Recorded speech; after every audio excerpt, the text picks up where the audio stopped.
Good morning, everybody, and welcome to another Telling It Like It Is. My name is Jade Alberts, the founder of Peer Guidance.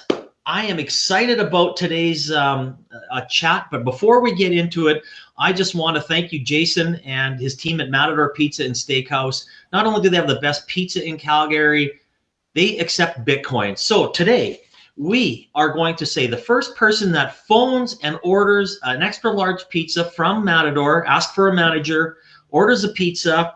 I'm wearing a nice Matador shirt. Thank you, Jay. And they will get a free $50 gift card from Matador Pizza. So I'll bring this up at the end again, but phone in, get an extra large pizza, buy it with your Bitcoin, and away we go. Now, like I said, I am so excited about today's guest, Jana Rieger, the founder of True Angle. How are you today, Jana? I'm doing great, Jade. And that offer sounds really good from Matador. I'm wondering, do they deliver to Edmonton? Well, I'm coming up next week, so maybe I can deliver one because it is. Okay, They are young. excellent. The problem is I went there yesterday to pick up the gift certificate, and there was an extra large pizza sitting there for me. So I was like, "Oh, it's a little early to start eating this, but it's not eaten."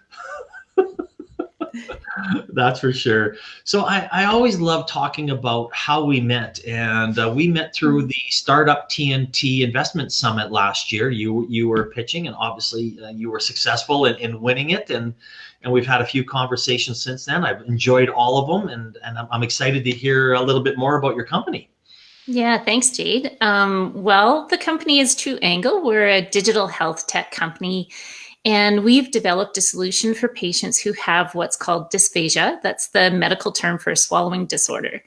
And it can happen for a host of reasons. It can happen because of things like stroke or cancer or Parkinson's disease. And the problem that patients experience is really one where when they go to eat, it's exhausting, it's embarrassing, and it can be life-threatening because there's the risk of food going down the wrong way. So my career 20 years ago started as a clinician scientist where I was working with patients who had cancer and who survived their cancer, but were dealing with this really terrible outcome, having dysphagia. And I knew there was a therapy that could help, but I had a real hard time getting them to come into the clinic every single day.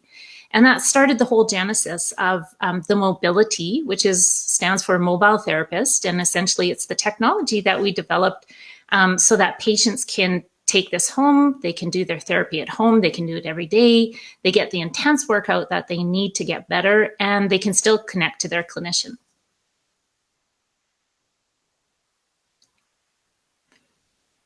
And Jade looks frozen on my screen.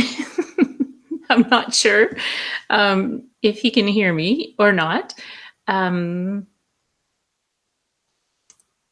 So maybe I'll just keep talking in case I'm still live and people are wondering about the technology.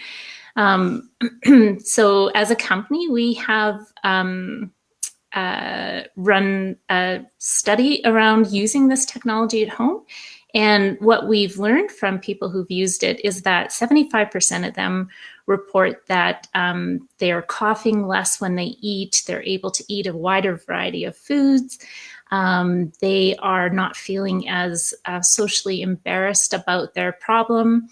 And when we see what they're doing at 6 weeks as far as adherence to therapy, almost 75% of them are doing 100% of their therapy, which means 100% of their exercises every single day, which is, if you think about it, if you've ever had personal training or gone through that, you know that sticking to your exercises every single day is a challenge. So we were really excited to hear about those kind of results with the patients who were in our trial.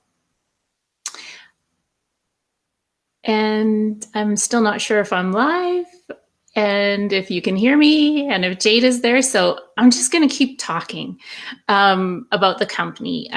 One thing I'd like to talk about is the team. I think it's one thing for me to be here and being the one to talk about True Angle, but we've got a fantastic team that is running with this, and we've been together for a long time. So the co-founders are Dylan Scott and Gabriela Constantinescu, and we've been together as a team since 2013. And we are now growing this team. There's 10 members on the team. We've got our technical team with Jason, Leo, Terry, and we've got our sales and marketing team with Mira and Evelyn. And we have some students on our team as well who are looking at doing research with us, Wad and Noor. And I'm just going to take a second and check my phone to see if Jade is trying to call me.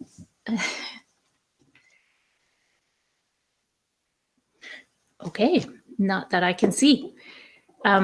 Maybe I will try. Oh, hang on.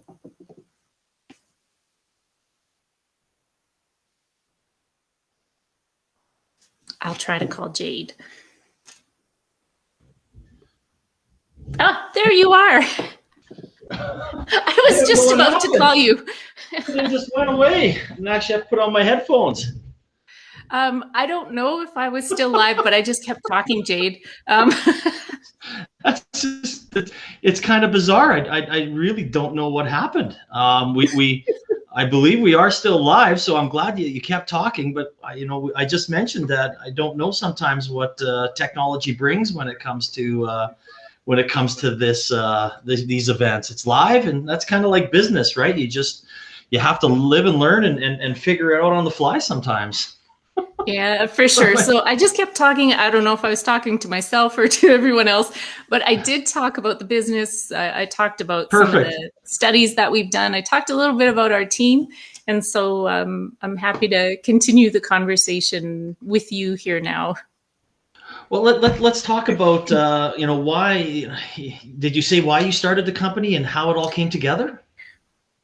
Yeah, I did. I talked about the fact that, we saw patients who had this problem. The one thing I didn't say was that we were originally funded by the Alberta Cancer Foundation. And you and I had been talking about, sometimes it's like when you have this initial kernel of an idea and it's hard to get started. And where do you find that investor or that group or somebody who's going to invest in this idea that is a great one? Yes. So for us, that was the Alberta Cancer Foundation, and that was back in 2014. And that really was what gave us the lift to start creating this technology in the lab and testing it with clinicians and patients. So. Oh, and that's excellent. And then that's how most companies start, right? You see a problem, you understand how it works, and kind of away you go, and you're figuring it out from there. So are you able to share how your technology works with us? Yeah, for sure. So essentially what happens is what we're doing is we're measuring muscle contraction because that gives us a lot of information. If you think about swallowing, well, you probably never thought about it because it's just something you do every day, right? You eat, you swallow. But when you have to think about it and retrain it, it's not intuitive. So this little device that we created that you see on the bottom of her chin, it's measuring the muscle activity under the chin. And then on the phone, there's a personalized exercise program that sets targets for patients every day, sets a number. It's just like going to the gym, really. It sets a number of sets that you have to do, a number of reps within each of those sets, and the kind of exercises that speech pathologists would typically prescribe for patients who have this problem. And it keeps track every day, feeds over to the clinician, so your clinician can keep track of you and see what you're doing. So when this, it's a very tiny device, and I think people, might not think that it's something so small, but when I went to your website, anybody can click on the comment section and go to trueanglemedical.com. It's on the bottom here as well. I saw Ted. I got to know Ted, and usually when you see these videos, you don't understand. You're like, oh, it's probably some person, it's a made up person. And it's like, oh my God, I got to know Ted. And when I watched his his video, I was like, oh wow, that's quite neat. And he explained how it worked and walked through it, and how it has changed his life on how he can eat and some of the things that you've mentioned. So is that kind of the common? Is some of them are? Is there levels of dysphagia for needing to be trained? Yeah, definitely. There are different levels. And as I mentioned, there's different reasons that it happens. But, just to give you a few stories from now some of our customers in the United States who've been using it. One gentleman had told us that when he first started using it, it took him 5 hours to drink a coffee without choking. Wow. So if you think about it, that's just, how are you ever going to have a coffee with a friend or a business associate? It just doesn't happen. And his last report to me was that he's down to 15 minutes, and he's drinking a couple a day. So there's stories like that. Another story, a woman who had to, the only way she could get nutrition was by having a tube in her stomach. And so that's kind of like, that's the worst kind of dysphagia, because if you take anything by mouth, the big risk is it's going to go into your lungs and you can die from that. It's a really serious problem. So if your dysphagia is that bad, then you will get a tube put in your stomach so that you can stay alive. And for her, after she had gone through her first course of therapy, she's now eating 1 meal a day. It's softer food, but at least she's able to eat by mouth. And she said she was really excited because she could eat a souffle that her husband had made for her. So it's these kind of stories and these wins that, they just light the fire under all of us to get this into as many hands as possible for people where this could be a really great home solution for them.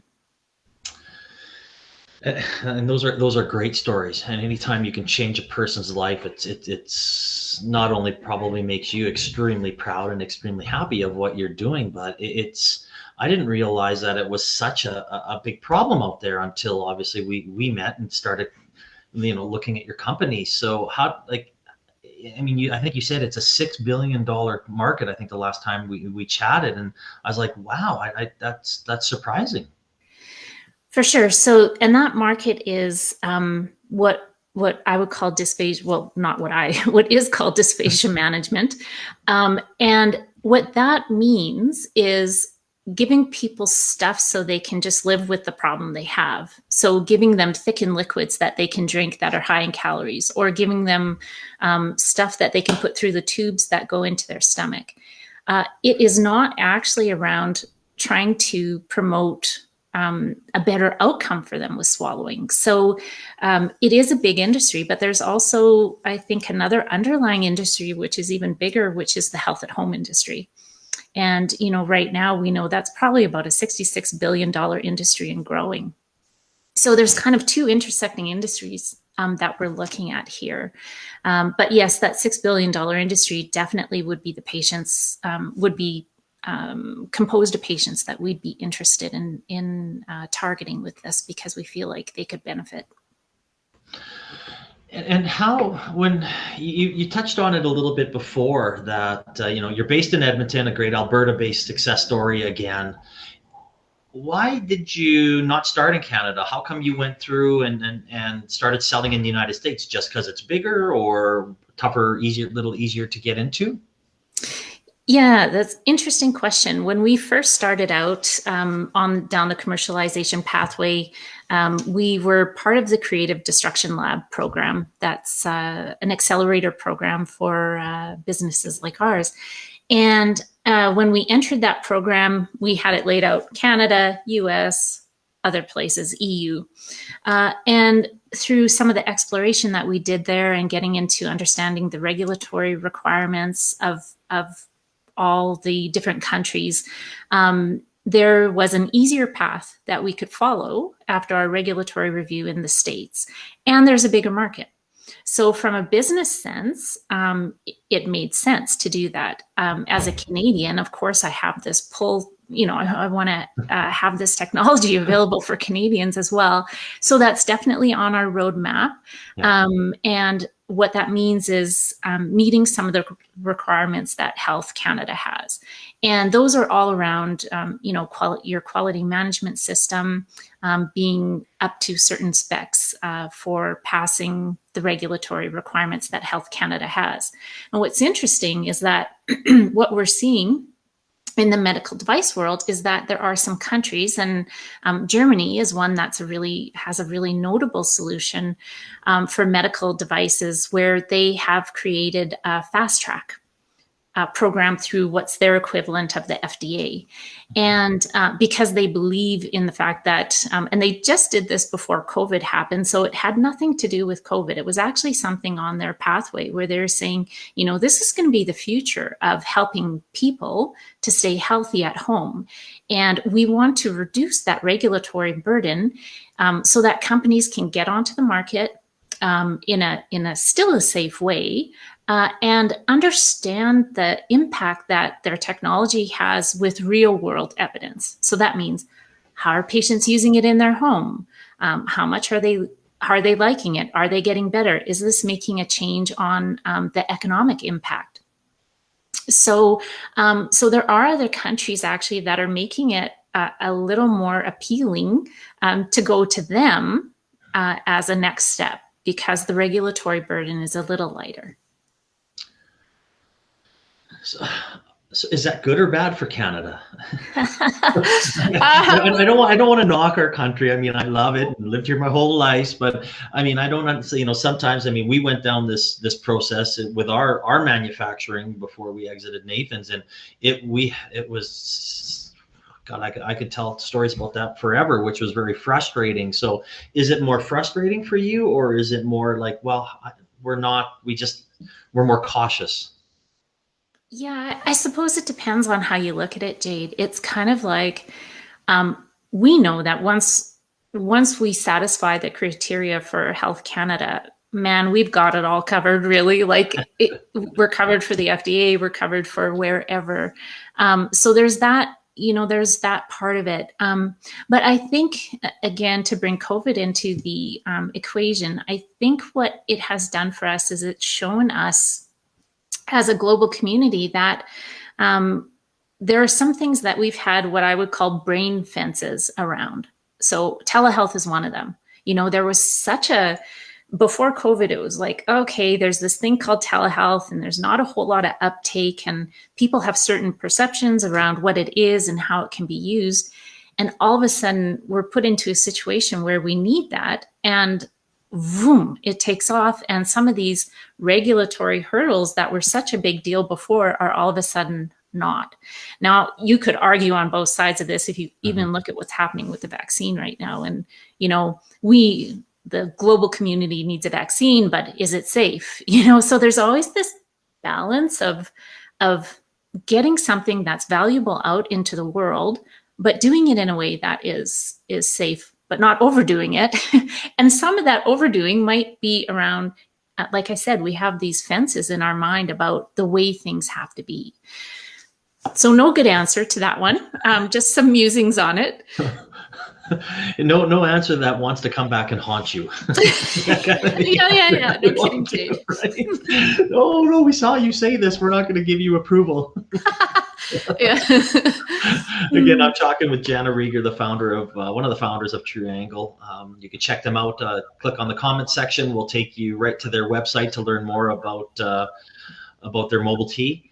So we had a little discussion before, and again, how we met was through Startup TNT, and the last few have been really focused on fundraising and how to grow and angel investing. So how has that process gone for you? And please share your, I don't want to say your experience with the way it's going. So yeah, I mean, I can speak specifically to TNT and that process. Prior to it, we had been through one round of pre-seed angel funding. Again, that was related largely to our experience with the Creative Destruction Lab. And that really got us to the place where we could have a market-ready product.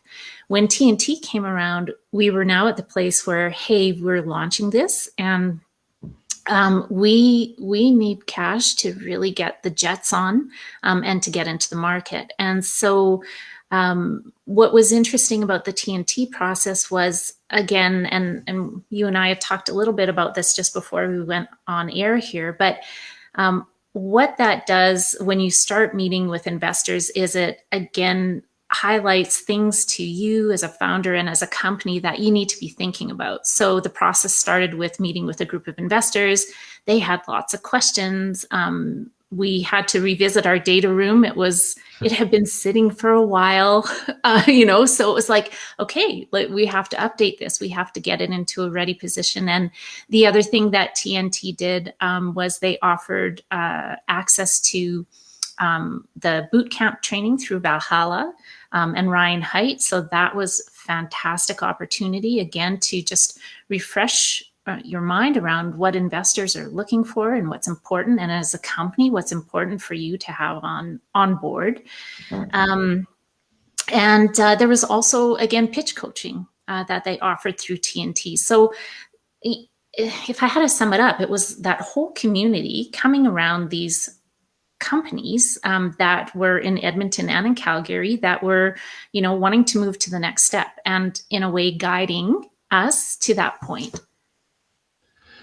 Yeah, it's there's a lot of companies that think they're angel ready or investable, and I love the way you phrased that you had something that you were already out there, you're moving forward, you were making sales, but yet you still had to come back and review some of the things, and I think it putting that new set of eyes on your data room, on your deck, on anything, and your business in general is only positive. In my opinion, it was that kind of. I mean, I got that from your answers that you think it made you a better. I mean, you're running 2 full-time jobs right now. You're trying to fundraise and you're running a company. So not only is that stressful for you, but some little advice and some little tidbits can sure make that go a long ways, a little faster. For sure. And it was the thing that essentially opened the door for us with this raise that we're in right now. And, really prepped us and got us ready for, okay, here we go. So here we go. Now we can finally go. And I know you talked before that now you've got some funding, and which obviously allows you to scale a little bit quicker. So what is your let's talk about 2 different types of steps. What your short-term step is, goal, and then what's your long-term goal for True Angle? Yeah, so short-term certainly is with the product that we have right now, with the mobility and the way it exists, its software and everything. It's to, like I said, put the jets on, get market traction, and really get that product into the hands of the patients that we need it to get into. But I'd say there's kind of a mid vision and a long-term vision. Can I throw the mid one in? Absolutely. Yeah. Because, while we have this first product, there are many, many things that we can do around the software and the platform that set us up for that long-term vision as well, but also enhance this product. So, when it comes down to creating a community around dysphagia, there's so many things we can do in that respect besides just give someone a device. So again, it's kind of like the device opens the door. It opens the door to data. It opens the door to developing community, making connections, and just giving people who are either treating this problem or living with it a better solution for themselves. And then in the long term, what's been really cool about developing this product has been that on the bench, we've developed some really other exciting things. We've developed a flexible technology. And that work came out of wanting to make the mobility as small and as light as possible. So right now, this device weighs less than an ounce. It's about half an ounce. So when you have it on, you might even forget you have it on. I know we've heard that people don't, it's kind of there and whatever, they're walking around with this thing on. But out of that work of wanting to make it as small and light as possible, we developed this flexible sensing technology. And really what that does, and that would be another vertical down the road, where we could develop other types of sensing systems for other parts of the body.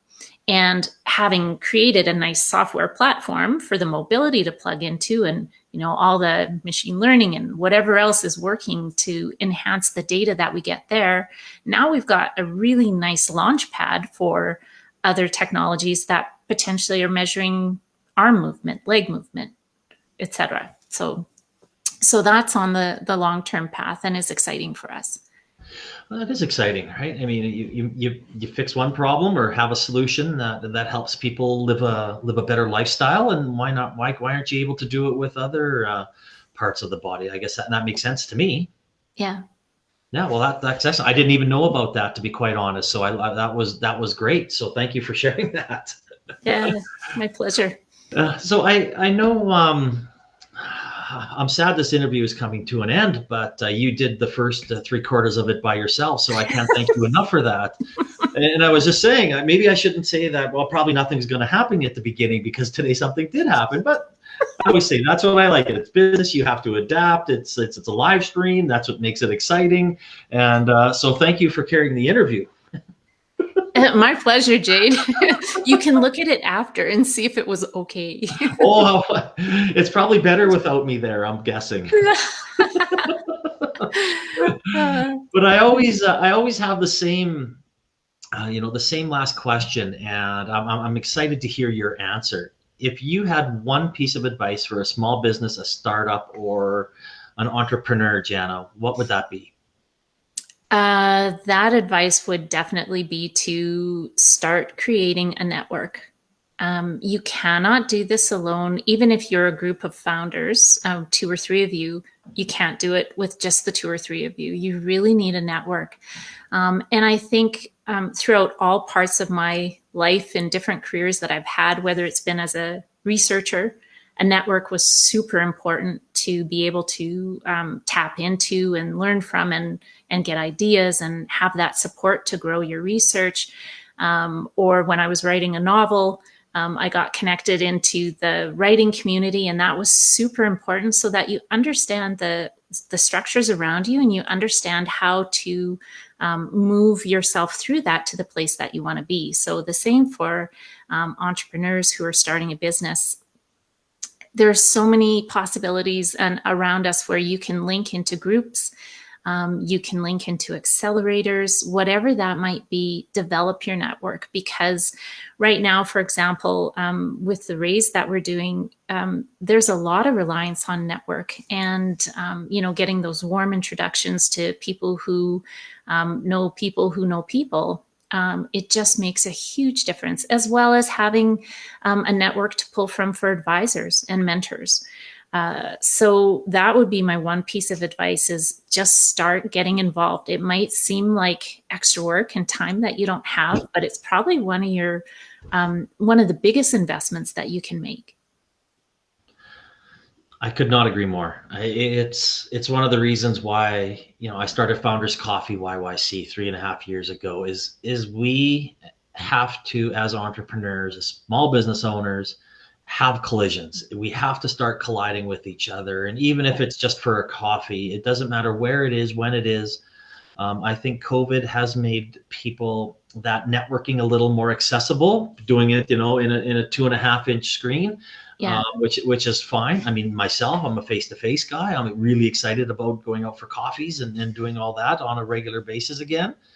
But I just love it. Networking and introductions are so important. And I get so many emails and people reaching out saying, hey, are you okay with introducing me to this person? I'm like, 100%. And there's lots of times where peer guidance can't help a person and saying, oh, you know what, you're kind of past our stage or where we work in that early startup, but here's 2 or 3 people that are able to help you.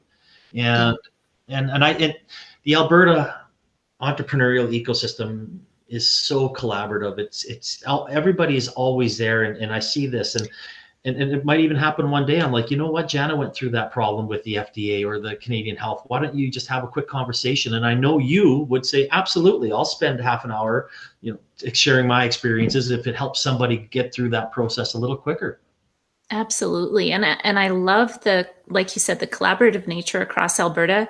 I haven't run into any Calgary, Edmonton borders like our hockey teams maybe have, but I'm really excited about what's happening across the province and initiatives that are coming together to link the province that are really exciting. So yeah, rock on, Alberta. That's exactly, that is an exactly good way to spend it. And you know what? here's a way to spend $50 as well, right? Go to matadorpizza.com.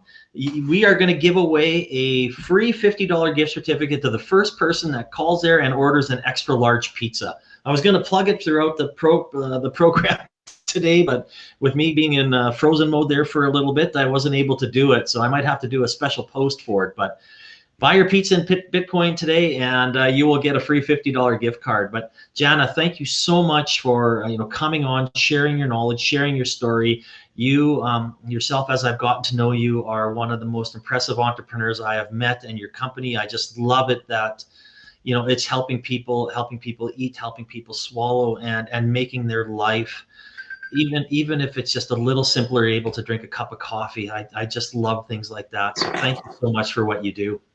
Thanks, Jade. I really appreciate the time here with you, and looking forward to more conversations. As am I. So I hope everybody has a great Wednesday. Jana, thank you again. And we will see everybody next week. Have a great day.